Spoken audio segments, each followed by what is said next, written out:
ako ng ng isdang tinola.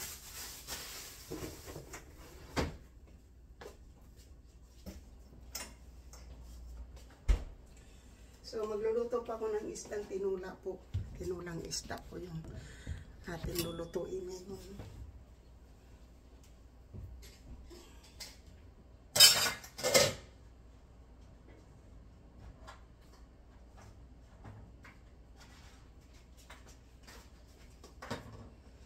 So, kumukuha po ako muna ng yung ingredients po natin ay lemon,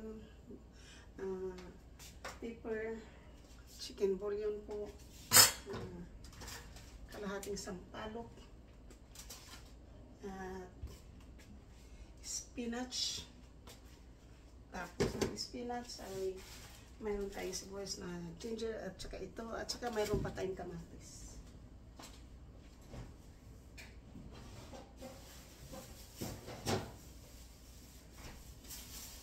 So, ito po yung ating kamatis. Lalagay po natin dito. So, bago po natin yan, ay hugasan po natin yung ating isda. Sinarit po yung isda na ating pong aanuhin.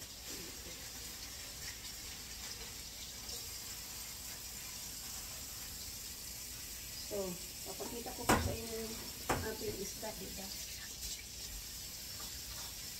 Tapos lalagyan ko po siya ng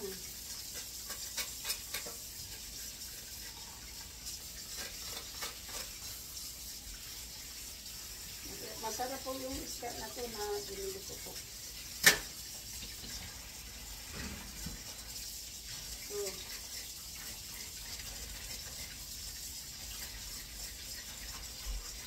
hugas po muna tayo ng isda po. Kailangan natin kaliskisan pa po ng ating isda kasi may mga kaliskis pa pong natitira. Tapos po, nalagyan po siya natin ng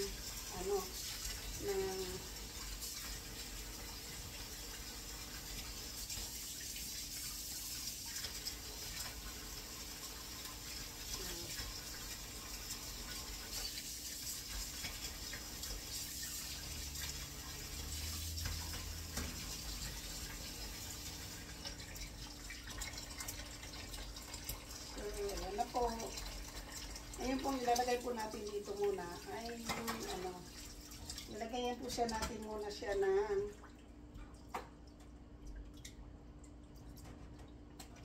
lalagyan po siya natin ng ng limon.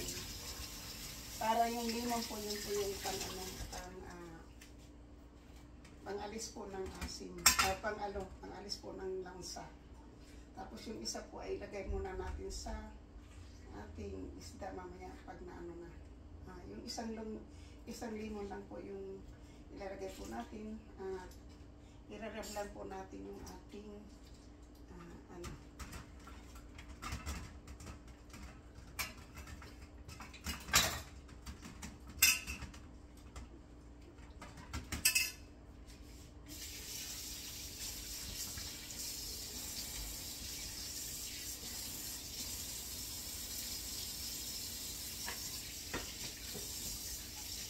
So ngayon po, siyempre nagpapakulo po tayo ng tubig.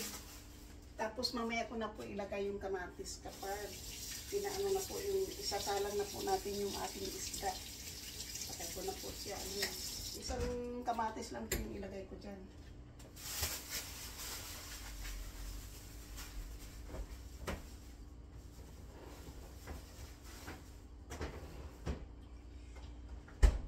Pagkatapos po, lalagyan po muna natin siya ng ginger.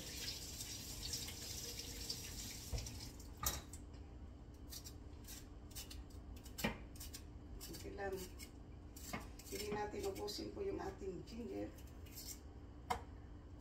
Kasi pwede rin pong ubusin para masarap. Kasi masayang din naman kapag hindi naubos yung ating ginger, diba?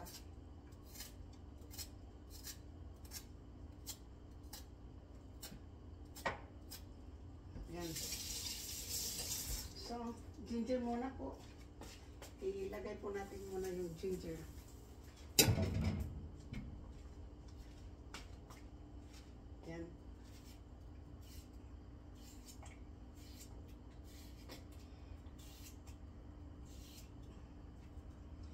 na natin kailangan dikdikin. Slice na lang po dyan para madali na lang po.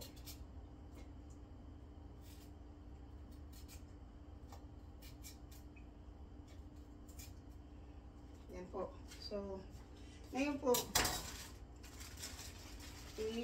ano din po natin yung ating sibuyas. Ubusin na po natin ng sibuyas. Kasi po, hindi ko na po siya lalagyan ng, ano po, ng sibuyas na Bombay. Hindi, ilalagay ko lang po. Ito na pong sibuyas na, ano, na,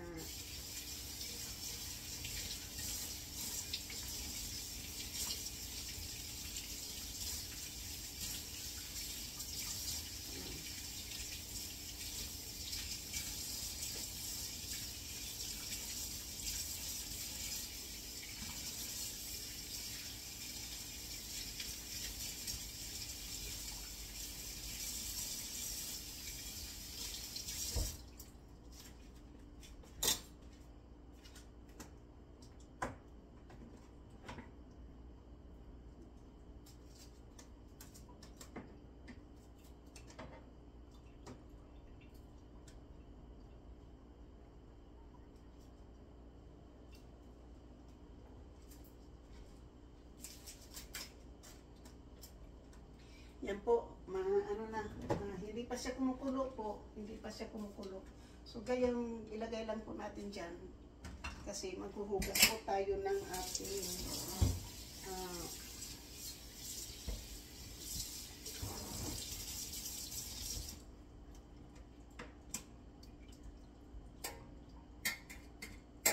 gulay. Yung ating spinach ay ating huhugasan. Hugasan po natin ang ating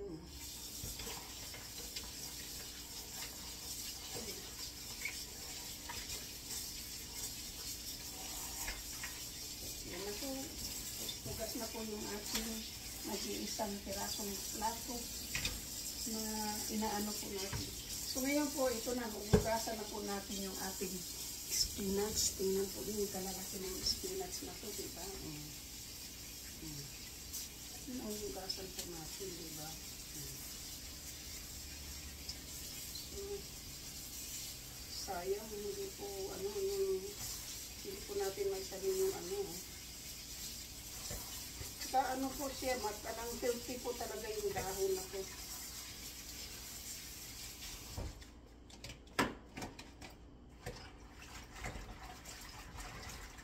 Ang lalaki talaga ng dahon po. Grabe talaga. Ang lalaki.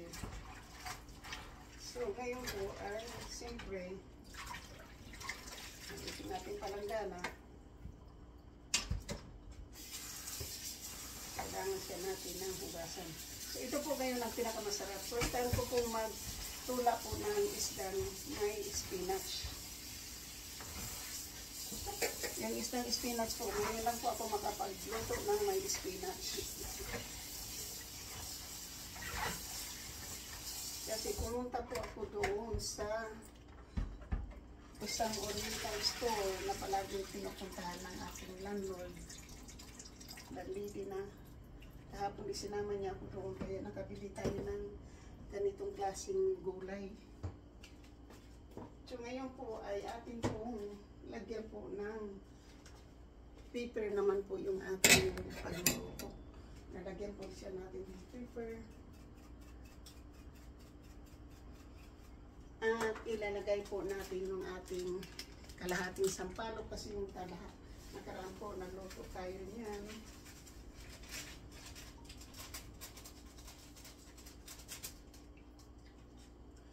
At lagyan po natin ng chicken bouillon para masarap. So, mayroon na pong sampalok na sinigang, black pepper, garlic, tapos itong chicken bouillon.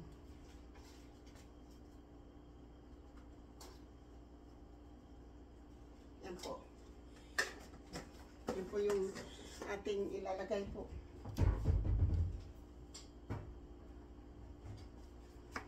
So,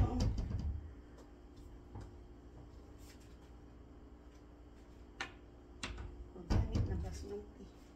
So, ngayon po, siyempre, ay,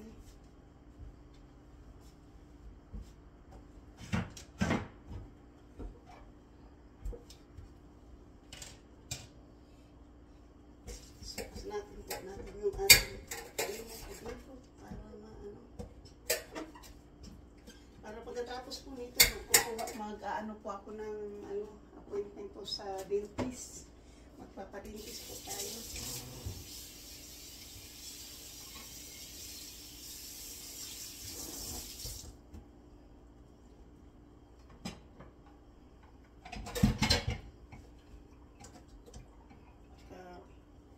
Titingnan po natin kung ano po yung magagawa po natin doon sa ating bills po. Kasi mayroon tayong bills na hindi ko pa nabayaran ko, $42. So ngayon po, kumukulo na po yung tubig. Kailangan natin punasan to dito kasi baka madulas tayo. So,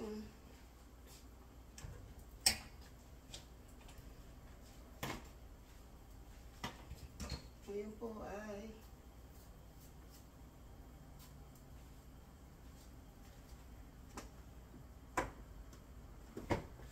lalagyan po natin ng ano.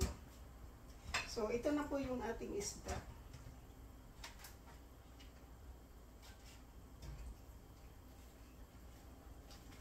So, ito po yung ating isda. Malaki lang.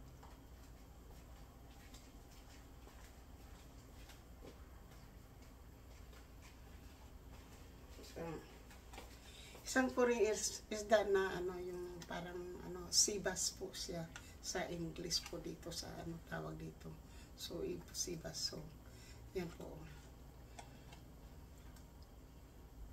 So, ngayon po, ilagay natin po siya dito. Yan na po yung ating ano, ating isda. Ay, pasok na po natin dyan. At ang gagawin po natin ay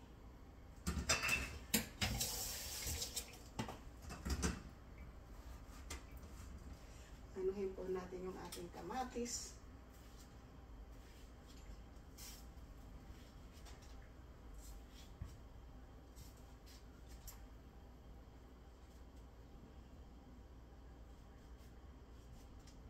Isang pirasong kamatis po.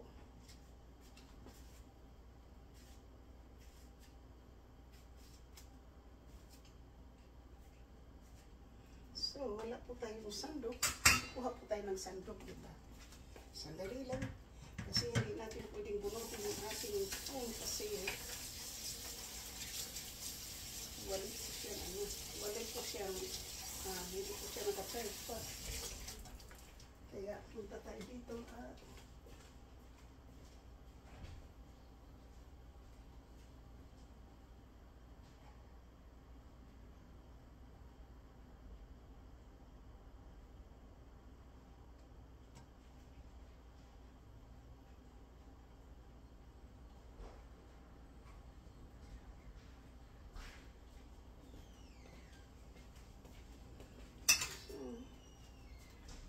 ito po yung ating isda.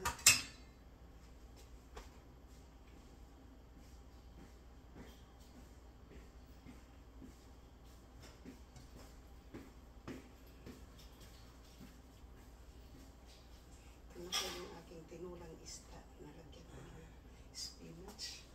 So, mayroon na po tayong isda na may kamatis at ginger po. Yan ang ating isda tinula na may sampalok.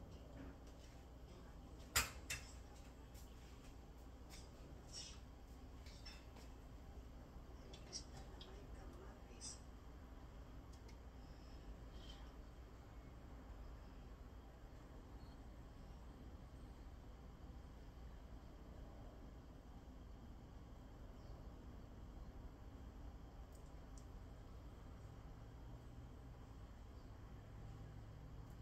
Kusinira na ng good reason.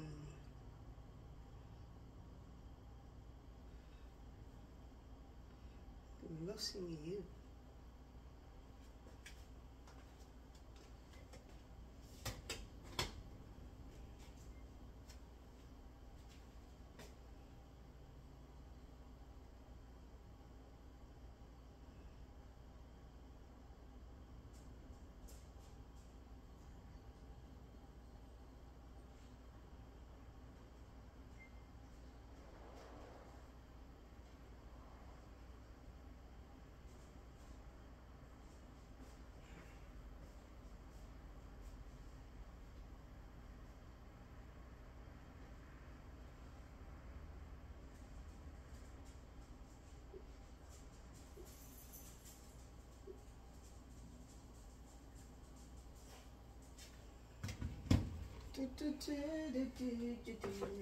So, yan po.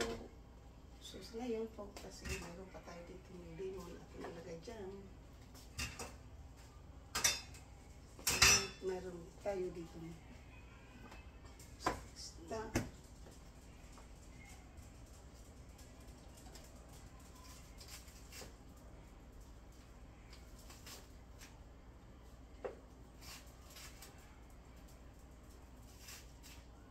Yan.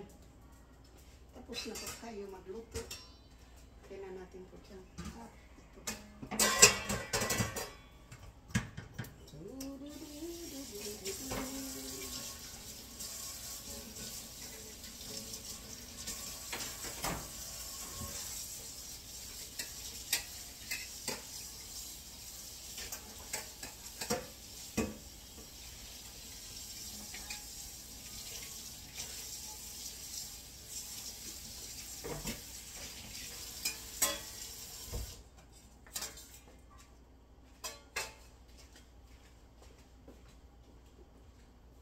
Init sa Pilipinas, Joy?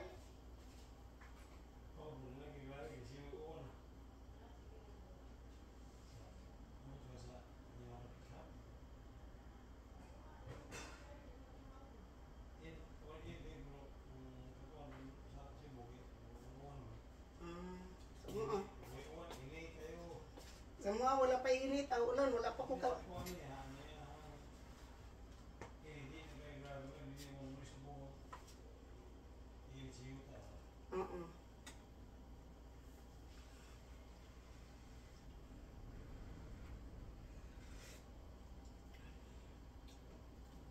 Ayan.